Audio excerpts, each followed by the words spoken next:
Hello everyone, I'm Google here, and I think we all know about the Indo-Chinese border issue in Galwan Valley of India. Yeah, it's an Indian border which was protected by the Indian soldiers for the past 40 to 50 years. And China is not only making this kind of issues with only with India, but with other Asian countries like Hong Kong, Philippines, Indonesia, and Taiwan. No, we cannot add Taiwan in this because they are just claiming the whole country is their country, and no country could able to give a proper reply to the Chinese army because they have a power, they have money, they have population, they have economical prestige at the second place in the world. But India can give the same shit because India has everything what China has. And why India need to do this? Because they martyred 20 soldiers of India, and India don't want to lose any more soldiers from them, so they just plan for a different shit. And that is here they just banned 59 applications of Chinese by just proclaiming that it causing a prejudice to sovereignty, integrity, defense, security, and safety of India by sharing their privacy and data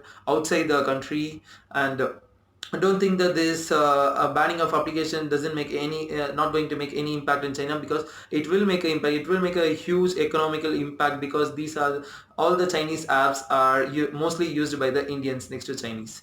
And it will make them to lose like billions and billions of dollars. And today what is our topic is we are just going to discuss all about the impact that is going to cause by banning these kind of apps. Here we go.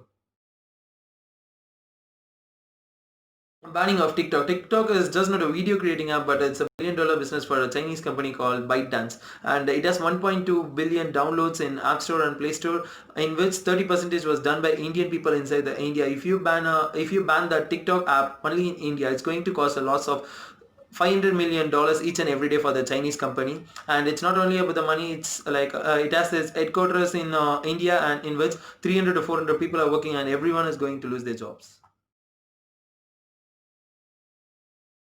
Banning of UC browser and UC news. Actually, these applications are developed by the Chinese company called Alibaba, and the owner of the company is China's second richest man, called Jack Ma. Yeah, and this application has 1.1 billion downloads all over the world, and 50% of its in is done by the Indians inside the India. And this UC browser has an issue of stealing data, and it has been there for nearly 5 to 6 years, and at last it came to an end by putting a ban to it. It's good.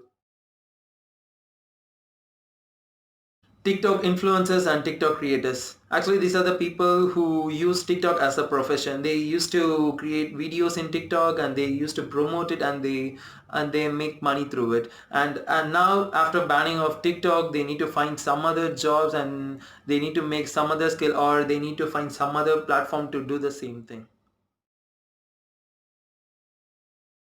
Yeah, actually, this topic is not related to the bans, but this is related to the economic disaster of China, because there is a company called Huawei, which is kind of right hand to the China, because what this company do actually all over the world people are using the accessories of Huawei. And what this company do is they are stealing the information, the privacy, and the data of other people, and just giving I mean country stealing the data and privacy of people from outside the country, like from US, from other European countries, something like they are just stealing the data of them, and they are just giving it to the Chinese government. And it was a big issue which was dealt by US, and they tried to come into Indian market. They contacted our biggest telecommunication service, Geo, the owner of Geo, Ambani, and Ambani has clearly rejected the offer. And this is going to be a biggest economic disaster for them, because they couldn't able to reach one of the biggest market in the world, Indian market, and they are going to lose a lot of money with that. There is another advantage for banning these apps, because the application like UC browser, TikTok, and all other Chinese application which is used by all the Indians, including the Indian army people. So with the help of this apps, they can find where the Indian army, like where the most of the Indian armies are there, and what are the things they are doing if they're carrying the mobile with them, because they can use their mics or camera without the permission of them. And they can find out the GPS location of the army people if they are in a war, like which was happened in Galwan Valley. And they can easily find out the location of all the soldiers, and they can track their files, and they can literally watch what are the plans they are making, what are the things they are talking, everything. So by banning this kind of shits, from Indian soldiers as well as from the Indians. It's going to be a biggest advantage for the Indians and as well as the Indian governments.